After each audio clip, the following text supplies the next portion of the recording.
What up, Timus here. Since this month, I've been doing my reviews for past June films. Here's my review for the Eddie Murphy film, Dr. Dolittle.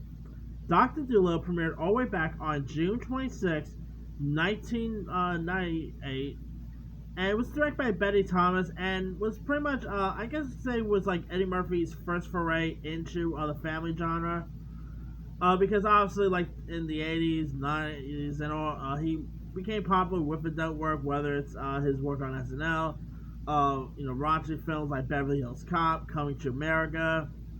And so, like in the 90s, he decided to branch out and do more like family fairs, and one of which was Dr. Dolittle. In it, Eddie Murphy, of course, portrays the role of Dr. John Dolittle, who pretty much, who's of course like a doctor, who, ends up getting back his childhood abilities, where he's able to speak to animals, and so he of course ends up pretty much naturing, like, rescuing this dog named Lucky, who's, by the way, voiced perfectly by Norm Macdonald. Norm Macdonald is so good as Lucky. And, of course, he even helps out, like, trying to help out a depressed tiger, who, by the way, is voiced by Albert Brooks. Cool fact about in Dr. Dolittle, we got both Marlin and Dory from Finding Nemo, both in this. Like, you got Albert Brooks, who voices the role of the tiger in this, and Ellen DeGeneres actually voices a dog in the beginning of Dr. Dolittle. So they pretty much, so it looks like Albert Brooks and Ellen DeGeneres both voiced animals before they became fishes. So pretty cool there. Anyway, of course, the movie's directed by Betty Thomas, which I already said. You also had Ossie Davis, who portrays the role of Eddie Murphy's dad. Ossie Davis was pretty cool in this. You also had the likes of Oliver Platt in the live-action roles, Kristen Wilson, Kyla Pratt, and Raven Simone, a very young Raven Simone, if you will.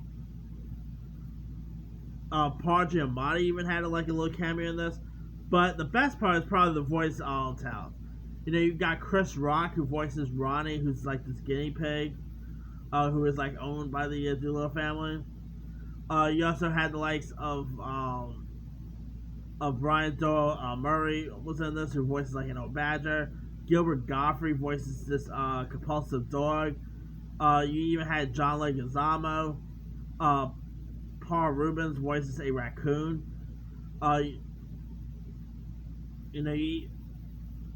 You also had like Jenna Elfman actually voices an owl.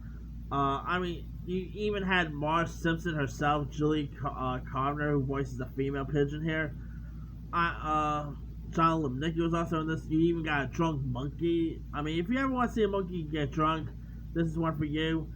It's such a fun one. It's really cute, charming, some really funny moments. Like, my favorite moment is definitely when they're like in the vet scene, where he puts that where the dog swallows his rhinometer in his rectum. That scene cracks me up every time I watch it. And yeah, of course, if you guys don't know, Dr. Dolittle is based on a novel of the same name, which also got turned into a 1960s film with Rex Harrison. Of course, the last time we got a Dr. Dolittle movie on the big screen, last time we got another Dr. Dolittle film on the big screen, was an awful, god-awful, abysmal Robert Downey Jr. version. We still have that one turned out.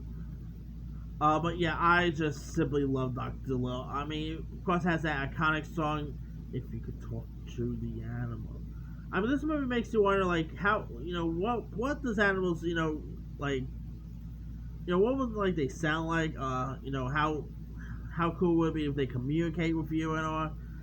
Yeah, this movie is just such a good one. And of course, it spawned a sequel, a couple of other home-to-video ones, which was not so good.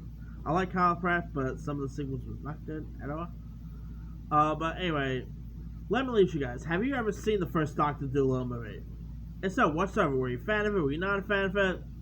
Drop comments below. Don't forget to like, subscribe, hit that bell for more notifications. This is Simon signing off.